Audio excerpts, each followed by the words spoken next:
नमस्कार, बहुत स्वागत है आप सभी का टोटल टीवी में और मैं हूं आपके साथ जया पाल। चलिए शुरुआत करेंगे खबरों की बड़ी खबर के साथ, जहां 6 राज्यसभा सीटों पर होगा उपचुनाव और 20 दिसंबर को राज्यसभा सीटों पर यह उपचुनाव होगा। कृष्णलाल पवार की सीट खाली हुई है। कृष्णलाल पवार असराना से चुने जा चुके हैं विधायक।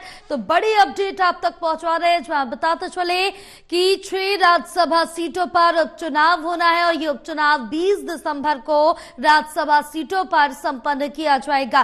कृष्णलाल पवार की सीट खाली हुई है, जो उस पर उपचुनाव होना है। असराना से चुने जा चुके हैं कृष्णलाल पवार विधायक। जब उनकी ये राज्यसभा सीट खाली हुई है, इस पर उपचुनाव होना है। बहरहाल देखना होगा कि कौन इस सीट के लिए दावेदार होता है। और बड़ी अपडेट आप तक पहुंचा रहे, 6 राज्यसभा सीटों पर उपचुनाव होना है।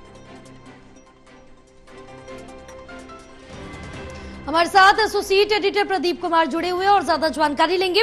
प्रदीप, क्या कुछ जानकारी मिल पा रही? 6 राज्यसभा सीटों पर उपचुनाव होना है 20 दिसंबर को, कौन कौन सी वो राज्यसभा सीटें हैं? देखिए, राज्यसभा चुनाव का जो ऐलान हुआ है उसमें कई राज्यों की महत्वपूर्ण सीटें शामिल हैं। अलग अलग वजह से ये खाली हुई हैं और महत्वपूर्ण जो राज्यसभा की सीट है, जो 6 सीटें हैं, कुल मिलाकर 24 दिसंबर को उपचुनाव होना है। 6 सीटों के लिए इसमें आंध्र प्रदेश की 3, पश्चिम बंगाल की 3 है, उड़ीसा और हरियाणा की एक सीट पर उपचुनाव होगा। तो सांसदों के इस्तीफे की वजह से ये सीटें खाली हुई हैं। खासतौर से अगर देखें तो राज्यसभा उपचुनाव निर्वाचन आयोग ने इसको लेकर अधिसूचना जारी की है। इसी के साथ आंध्र प्रदेश की 3, पश्चिम बंगाल, उड़ीसा और हरियाणा की जो सीट है, एक सीट के लिए चुनाव होना है।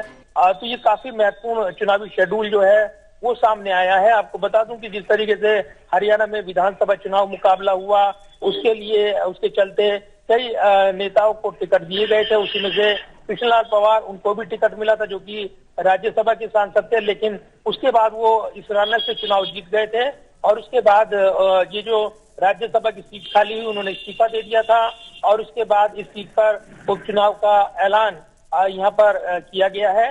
तो काफी महत्वपूर्ण शेड्यूल है ये, जो चुनाव आयोग की ओर से सामने आया है। इसके मुताबिक जो राज्यसभा की जो सीटें हैं, 6 सीटें, उन पर उपचुनाव का नोटिफिकेशन और इसमें जानकारी दी गई है।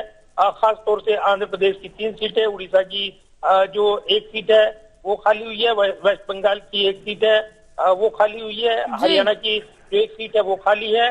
ऐसे में यहाँ पर चुनाव कराया जाएगा और इसीलिए इसका जो नोटिफिकेशन है 3 दिसंबर को वो जारी किया जाना है, जो कि यहाँ पर इसका शेड्यूल अनाउंस किया गया है। नॉमिनेशन की तारीख 10 दिसंबर रखी गई है।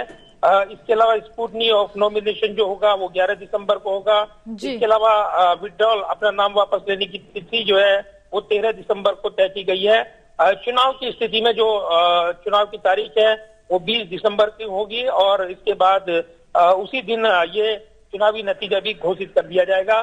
तो महत्वपूर्ण चुनावी मुकाबला राज्यसभा का जिन 6 सीटों का बनकर उभरेगा और निश्चित तौर पर ये काफी महत्वपूर्ण रहेगा देखना कि राज्यसभा की इन 6 सीटों पर क्या गणित बैठता है और किस तरीके से उम्मीदवार यहाँ पर सामने आते हैं। बिल्कुल प्रदीप, तमाम जानकारी साझा करने के लिए बहुत शुक्रिया आपका।